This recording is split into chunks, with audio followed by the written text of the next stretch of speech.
You are listening to Pivot Parenting, episode 197, Teenagers and Modesty.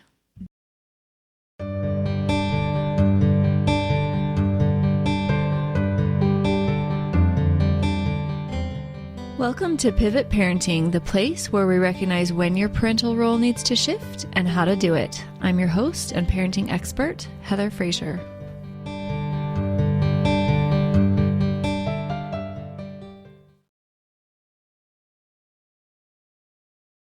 Hey there, how's your day going? Welcome to today's episode, Teenagers and Modesty. So exciting. I wanted to share with you a little story that I tell in my book, How I Fixed My Teen. And this is from chapter 3, Control. It's my fault, and also Let Me Do Everything. That's the title of the chapter. Can I just say, I really love my chapter titles. Maybe in next week's episode, I'll read all of them. But chapter 3 is titled Control. It's my fault, and also Let Me Do Everything. And I start this chapter off by telling a story about when my daughter was a teenager and she threw me a shoulder in the kitchen. So I shoved her against the wall and asked if she wanted to fight, because that's what happens in junior high. If you throw somebody a shoulder, you're going to get punched. And I tried to explain that that's why I reacted the way I did and threw her against the wall.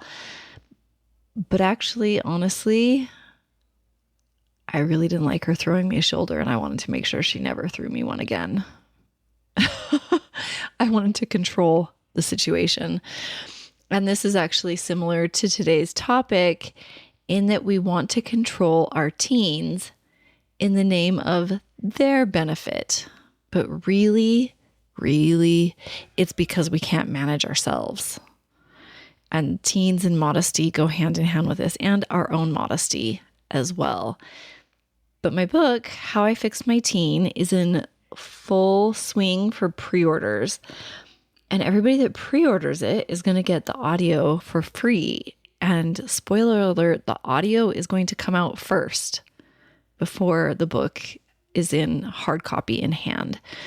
And so if you're really excited to hear my book and you want me to read it to you, pre-order it on my website, heatherfrazier.com. And while you're there, click the little box to opt in for my weekly newsletter, because this is where I share where I'm speaking, all my new events, everything coming out, along with a really helpful midweek little parenting tip every week in your inbox. I like to keep my emails short and sweet and to the point. And I usually just send out one a week. And so it's not that big of a deal. So you'll definitely want to also opt in for that. And you can do this at my website, heatherfrazier.com. And remember, Frazier has a Z-I in the middle. There's no S. It's F-R-A-Z-I-E-R. But I'll see you at my website when you pre-order. And everybody that pre-orders, I'm mailing you my book personally. I'm going to sign it and send it to you, which is super fun. So you definitely want to pre-order it. So let's carry on with the topic of the day, which is teenagers and modesty. I chose this topic intentionally at the beginning of the new year because I want it to be a perhaps improved upon approach for our parenting that we can practice throughout the year. Because let's be honest, sex and teens go hand in hand. Thus, our interpretation of modesty and purity culture, especially that found in high demand religions, which I know a lot of my listeners are either of Christian perspectives, and I know I have a lot of listeners with Middle Eastern family values and culture and religious perspective, which is also very high demand. And so when you couple modesty and sex and all those things, there is a lot of potential to harm our children unwittingly, either as a parent or as a leader, perhaps in one of our congregations. So I would like to address a few of my thoughts on modesty, and you can take and apply what you find helpful with everything that I talk about here and ever and in my book. I seek to help you. And so if you dislike anything that I teach, you don't have to take it. But I invite you to consider what our parenting approaches create. Do they bring you closer to God in a very personal sense? Do they create goodness, or are they creating contention, judgment, bitterness, hurt? Those are the things we want to pay attention to, because we want to love and nurture and teach our children and create goodness in our lives, in our home, and for our children, and teach them how to do the same. So we have to be really aware of all the things that we teach and model for them, so that we can weed out the things that maybe sound pretty and sound helpful and nice, but actually don't create goodness. And I think that modesty is one of the big things that can get us into trouble of thinking we're doing good, but we actually could be doing harm. I'd like to address a few of my thoughts on modesty, and I want to start from the same foundational understanding of what modesty is. So here's my definition of it. It's kind of a Mod Podge of all the different things that I've heard and what I think sounds good. You're welcome to borrow it if you like. But I see it as an expression of self-respect, in the sense that you don't need approval from others to value yourself. Modesty can be what we're wearing. It can be media that we consume, ideas that we share. It can be purchases that we make. Essentially, modesty is a way of being that others can see around us. That's kind of my groundwork definition of modesty. Now, modesty can also be sexual and non-sexual.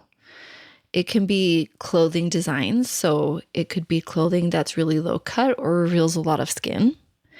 It can also be completely covered up, but everybody knows that your outfit costs $30,000 or not. It can be flashy, attention-grabbing, can have political statements. It can be bragging of money. It can be bragging of righteousness. Essentially, physical modesty or lack of is creating a distinction to yourself in any kind of proud way, is what I see could potentially be immodest. Or if we are clothing ourselves or presenting our appearance in a way that is not seeking attention or validation, then that could be considered very modest. So the point that I want to make, the number one point, is one's appearance is neutral. It's neither good nor bad until we make judgments about it. It's interesting. I was watching a show with my husband called Jury Duty. And I'm not saying that I would suggest or endorse this show, but it was interesting in the sense that it's just this one guy and everybody else is an actor. It's kind of like the Truman Show in the sense that everybody's in on it except for this one guy. And the jury goes out to eat. And one of the actors has on a shirt that has a totally made up word. And of course, everybody in the restaurant is acting, but this one guy doesn't know it. And one group of people really like what his shirt says. It's just this 4-letter made up word. And they are applauding him and they're really nice to him because they like his shirt. And then the server comes over after that group of people have left and said, this other table finds your shirt really offensive and you need to change your shirt. And they fake Google it to psych out the one guy that doesn't know that this is just all staged. And it's supposedly a way that white supremacists identify one another, this made-up word. That's what the show is saying that it means. Even though if you Google it, it actually is a made-up word that means nothing. So you can see how one group of people, They liked his shirt and his message. And another group of people did not like his shirt or his message, but it was actually all made up. But one could be seen as modest or acceptable, and the other group would consider it very immodest, very offensive, and not at all appropriate. So one's appearance is neutral because it can change based on everybody's different value systems, thoughts, opinions, right? Like you go to India where women are wearing saris and they're exposing their stomach, and that is beautiful and culturally acceptable. But you would maybe go to some neighboring countries and women could be stoned or mistreated because they are showing too much skin. So modesty, again, when it's the physical idea of modesty, it totally depends on the people observing the clothing or the appearance. We could also bring in hair or makeup or jewelry. There's a lot of different things, piercings, that we could tie into the idea of modesty. But it's neutral. Like a bathing suit is neutral. Are you at the beach or are you taking the AP exam? That makes it really dependent on if a bathing suit is appropriate or not. So I would ask you to consider that when you are parenting, understand that your appearance and your child's appearance totally neutral, and what meanings and context are tied to that, and is it appropriate or not? Number 2, because modesty and teenagers, it's all tied into sexuality. Sexuality is neutral. Your teenager's attractiveness or their attraction to someone else, that is neutral. It just is how humans are hardwired. It's what we do with sexuality that matters. We all have it. It's just like creativity, intelligence, leadership skills. All of our attributes can be used for good or ill. And teaching our kids that their sexuality is bad, that they shouldn't be sexy or attractive, or they shouldn't be attracted to other people, creates really unhelpful stories in their brain, which creates dysfunction and less happy marriages and relationships in their future. Because that's like saying it's bad to be creative or it's bad to be intelligent. We are all sexual. Now, it might be in varying degrees, but we all have sexuality as part of who we are. And so rather than teaching our kids that they need to cover up their bodies, that they need to think modest thoughts and appear really modestly in the sense around sex, we need to teach them more that it's like a driver's license. This is the approach that I like to take when teaching my kids about their sexual desires. It's awesome. And we need to safely handle that responsibility because a lot of risk comes with it, but also so do a lot of blessings.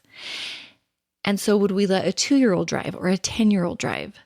No, because they're too immature to handle or manage well that massive amount of power and authority. Because we need to understand the responsibility that comes with it. But it can be a really good thing. We can use it to bless lives and to create goodness, especially within a loving, committed relationship. But we need to understand and take very seriously the responsibility that comes with our sexuality, even though it's a really great thing, just like our kids getting their driver's license. So if your daughter is an early bloomer and she has really fantastic hips for her age, and she wants to wear a pencil skirt, And all of her friends look like they're still little girls in a pencil skirt, but she looks like a full-fledged woman.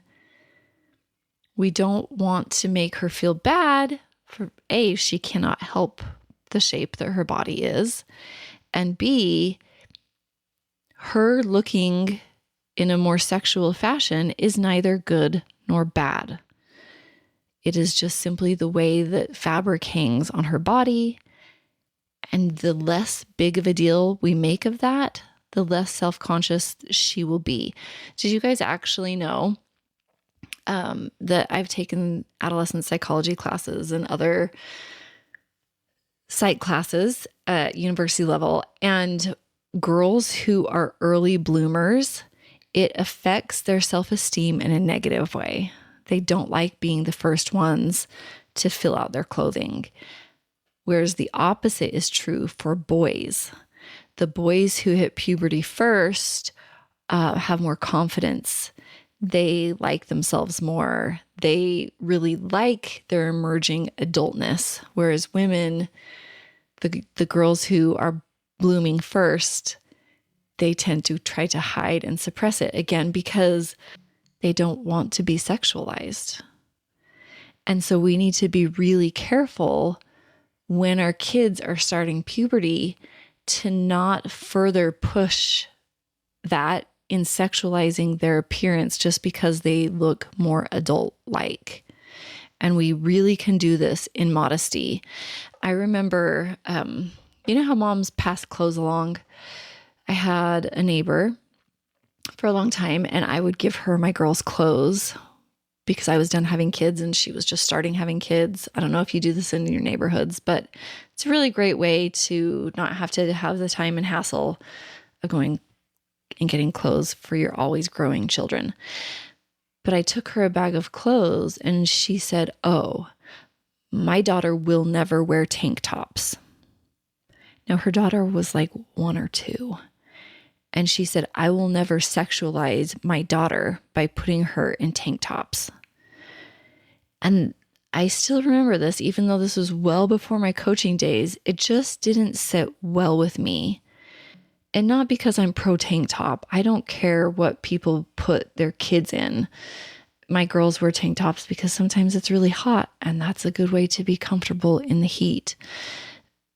What I didn't like about this, that I only got the language to articulate years later, was that she was worried about sexualizing her daughter, but she was sexualizing her daughter by saying, "I will never put her, like, expose her shoulders because that's sexual." But there's nothing sexual about a 2-year-old's shoulders or any part of a 2-year-old. That's completely inappropriate in and of itself. And so the pendulum can be that we dress provocatively for a specific reason. The other side of that coin is that we intentionally wear clothes that are very unprovocative for a sexual reason. They are both immodest. They are immodest on either end of the spectrum or either side of the coin because they are objectifying. They are reducing that body to an object that either should be sexualized or not sexualized. This is not what we want to teach our children. Bodies are not just sexual objects. Yes, we can use our sexuality, but not in an objective way. We want to use it in a nurturing, good, connecting way when the time is right. And that's the message that we want to teach our kids. So what I tell my girls and boys is that they should wear what they are most comfortable in. I remember as a teenager thinking it would be so fun to get attention and wearing clothing that I had to pull on and tug and make sure that it stayed in the right place. And it made me really uncomfortable. Even though I really liked the idea of my brand new adult-ish looking body and I wanted the attention for it, I also didn't like the discomfort that showing that much skin did for me. I don't know if you can relate to this, but teaching our children that it's not about how other people see us or how we want to be seen. That is immodesty in any form, whether it's every single square inch of us is covered in fabric or hardly any of us is covered in fabric. That's immodest in the sense that we are trying to manage how people perceive and think about us. So we want to teach our kids to be comfortable in their clothing and to consider other people's comfort in the sense of being thoughtful. So we wouldn't want to wear a shirt with a word that could be seen as offensive, or we wouldn't want to wear something that's inappropriate for the occasion. So we're not going to wear cut-off shorts to a wedding. We're not going to wear our bathing suit to take a test. We're not going to wear our prom dress to go work a shift at our job at Subway or wherever, right? Those are things that are inappropriate. We want to dress appropriately out of respect for the people who are there. Not that we can control their thoughts or how they feel, but because we like to be respectful people. That's a nice trait to have as a human. So we respect ourselves and then we respect other people. That is modesty. Going back to my teen years when I used to like to wear certain things to get attention, I think that this is really, really common for teenagers because they have these new bodies that they're so proud of, that are so exciting, that they are getting attention for. And so dressing a certain way can be a form of self-objectification, and it shows others how we see ourselves and how we expect to be treated. And so this is a really good conversation to have with our kids, which is, how do you want to be treated and how are you expressing that based off of your appearance? So if you have big gauges in your earlobes, if you're getting tattoos on your face or your forearms, how do we want to be perceived and how do we want to be treated? Now, of course, we don't control how people treat us, but we can invite and show the amount of respect or thoughtfulness that we expect from others from our appearance. Let's talk for a little second about purity culture. Have you heard this term before? Purity culture is kind of a buzzword right now, and it essentially is a word with a negative connotation, and it's based on high demand religions and the harm that it causes around chastity and purity, in that it sells something that is unhelpful and does not create goodness or bring you closer to God. For example, a lot of high demand religions teach their kids that anything sexual is evil. And that if they're having sexual desires or if they have sexual thoughts, that they are really bad and that they're going to burn for that and they need to repent of that. This is just one example of purity culture. But then those same high demand religions teach that when you get married, it's all good and that you should fully embrace your sexuality and live happily ever after, whatever. This can be really confusing and damaging to our kids because having sexual thoughts is not bad. It's actually just normal. Again, it's like the driver's license. It's what we do with them that can create goodness or not. And so we want to teach our kids that having sexual thoughts or even wanting to look sexual or be sexual is not necessarily bad. We just want to ask if it creates goodness in our life, if it brings out our highest self, if it connects us closer to God. And everybody's going to be a little bit different because everybody gets to choose and think and feel how they want and what they feel is best for them. Clothing and physical appearance is a really popular way that purity culture can come through in high demand religions. And we want to make sure that we are not passing on unhelpful and even harmful ways of seeing ourselves and others. Just because somebody is choosing to show more skin or cover all their skin up does not make them better or worse. This is still within a hierarchical approach of seeing each other. It's ranking everybody. It's who's better than me, who am I better than? And that's just not helpful and not the way that God sees us. He loves us all, and he does not rank us. He just invites us to all come into him and to be nice and to follow him. And so that's actually what we need to focus on and what we need to teach our kids to focus on. So our dress and appearance, when we are considering it from either end of the spectrum, covering all up, not covering up, having really bright hair, getting tattoos, lots of piercings, whatever it is, nobody's better than anybody else. But what kind of message do we want to convey about ourselves?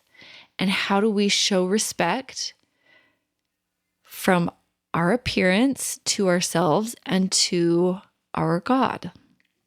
That's it. And then we let other people do the same. Can I just suggest as well that pride, or thinking we're better, putting people in ranking order, thinking we're worse than somebody else, is the emotional opposite of spiritual modesty? Could that be a thing? Modesty is personal. So be very wary of blanket statements, because everybody gets to just decide what works for them, and that's between them and God, and it really isn't any of our business. Modesty is humble. It's not self-depreciating. It's not saying I'm the worst. That's not modesty. Modesty, being modest, is our highest self. It's celebrating and acknowledging. It's the fact that we love God and we see our achievements and our beauty and our qualities as praise of him. And we can just live our best life and let others do the same. And there's no comparison. There's no judgment. So the third point that I want to talk about is parents' role in modesty. Parents aren't police, but rather teachers. We can point out and live wisdom. We can teach principles. Again, it is normal for our kids to want attention for their beautiful, newly adult-like bodies. Why is this? Because it feels really good. It feels really, really great to have attention, to have people look at us, to have people think that they want to be our friend or that they want to date us or whatever that looks like. It makes perfect sense why our kids would consider being immodest. This doesn't make them bad, just normal. So we want to teach. We want to talk about it. We want to listen to them. We want to encourage them, and we want to love them no matter what. We want to teach our child ownership over their body. Who is responsible for what? Somebody that's completely undressed should be able to walk through a room of individuals or be completely alone with a different individual. And it is not on them to control that other person, because our kids cannot control what happens to them. People who are assaulted are not the person to blame. They do not ask for it. They do not provoke it. We are all responsible for how we treat other people and how we treat ourselves. And so we never, ever want to teach our kids that if something bad happens to them, it's their fault, because that is simply untrue. Managing our sexuality is our job, and other people managing theirs is their job. This is what we want to teach our children. Yes, we can dress and behave in a way that informs others of how we would like to be treated. And that is where our responsibility ends and everybody else's responsibility begins. Another little caveat of modesty and parenting that go hand in hand that I want to touch on is that sometimes parents, a lot of times parents, do not want to see their kids as sexual. We are actually created to have kind of an ick factor between child and parent, that all things sexual just feel really icky. And that is because incest is not a good thing. And so we do not want to see our kids as sexual. They do not want to see us as sexual. It just is awkward and weird. And we are hardwired like this for a very good reason. But what this can do as well is that we don't want to see our kids as sexual. And so we try to manage that by not allowing them to dress in a sexual way or present themselves in a sexual way should they want to. And so modesty, physical modesty, becomes a guard to that idea of us seeing them as being sexual. This is a me problem. It is okay that your child is sexual. It is okay if they want to wear something that they feel comfortable in, but that makes you uncomfortable because you do not want to see them as a sexual being. This takes a lot of honesty, because it's easy to say, well, I don't like that for another reason, right? Like, I don't like the way people look at you in that. And that could be true. And that's a different conversation to have. We just have to be really careful that we're not saying that, but actually meaning, I don't like seeing you in a more sexual way than I am comfortable with, so you had better go change. This comes back to chapter 3 of my book, It's My Fault, Also Let Me Do Everything, in the sense that I wanted to control my daughter by throwing her up against the wall and startling her and saying, girls are going to want to fight you if you throw them a shoulder. But really, that's not why I threw her a shoulder. It's because I didn't like that she threw me one, and I wanted to keep her in her place. So we have to be really honest with ourselves, which is, am I wanting my daughter or son to look different because of my discomfort? Because that is a me problem. Our children are sexual. I'm sorry, but they are. I'm actually not sorry. That's amazing. Our God-given sexuality is a beautiful gift that we can teach our kids to embrace and to respect. And it is not in controlling what they wear. I promise. All right, my last point that I want to make is just for some social norms around modesty that really need to go, which is control or manipulation that we impose upon one another, such as girls need to control boys' thoughts in what they wear. This is harmful for both girls and boys. This is harmful for our girls because literally it's impossible to control other people, especially their thoughts. And so we're asking them to do something that they cannot. And it's teaching our boys that they aren't responsible for their thoughts and that other people around them need to manage their feelings for them. That is really destructive to our boys. Boys are completely capable of controlling their thoughts and desires, just like girls are. There's no difference. Everybody can control their own thoughts and feelings. It's just a learned skill. That's it. The other thing too is that parents need to control the image of their family. So they need to dress a certain way.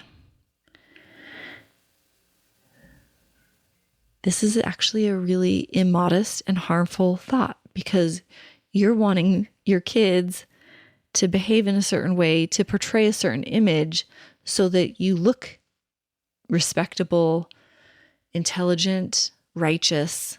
That is immodest. That is immodest in the sense that you're trying to dictate people seeing you in the very best of lights. Because what's the opposite of modest? One of those opposites could be bragging, which is controlling the image and thinking that you're better than somebody else. It's that hierarchy that is not modest. That is immodest. This is really easy to do in cultural settings. It's really easy to do in religious and situational aspects. We have to consider this in all the aspects of our life. And modesty is not just for girls, it's for everybody. And so my pivot for you to consider, my friend, is to look at any unhelpful modesty perspectives that I have brought to your attention and just